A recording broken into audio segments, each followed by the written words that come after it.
third video in our series, Great Hymns of Faith, coming to you from St. Andrew's Episcopal Church in Tampa. My name is Ryan Hebert. I'm the organist and choir master here, and this Sunday is Palm Sunday.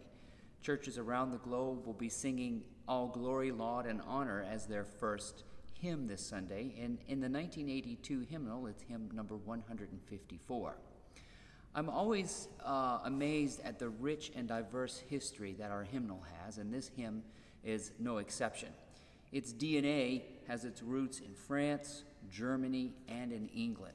So we'll first start by talking about the melody of the hymn, which is da dee da dee da dee da.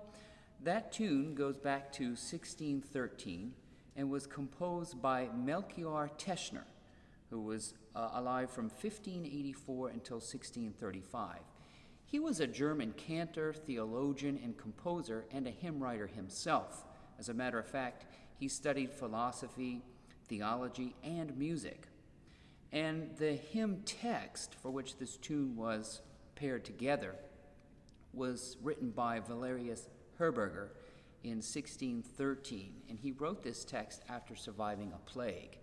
If you watch the video from last week about O Sacred Head, you'll remember that Christoph Noll also was in the midst of writing a series of hymns based in 1599, and he too was in the middle of experiencing a plague. There were three great plagues that ravaged Europe in the 17th century, so living conditions were unimaginable.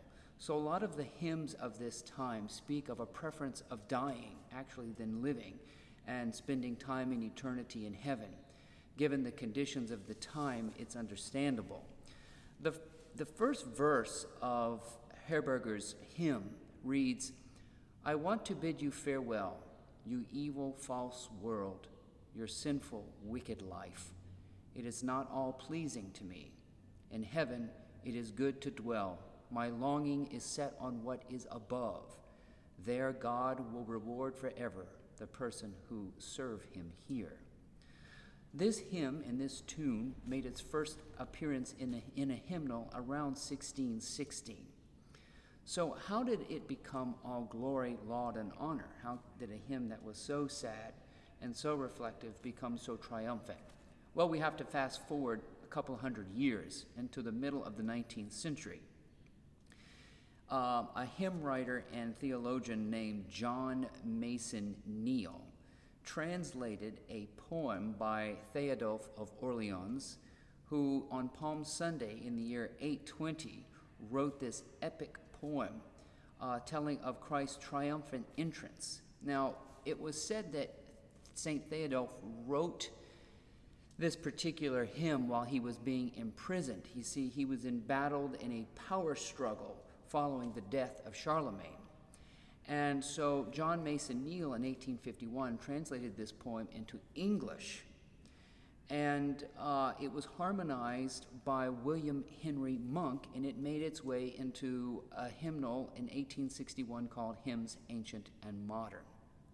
So you can see that the contributors of a hymn are varied and vast, and the history of this particular hymn is amazingly vast as well.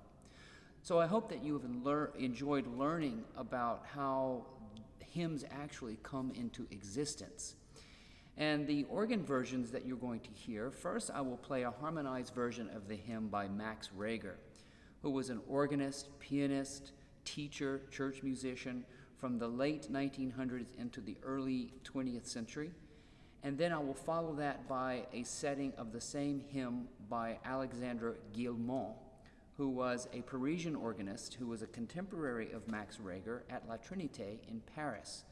So you'll hear a German and a French interpretation of a well-known English hymn.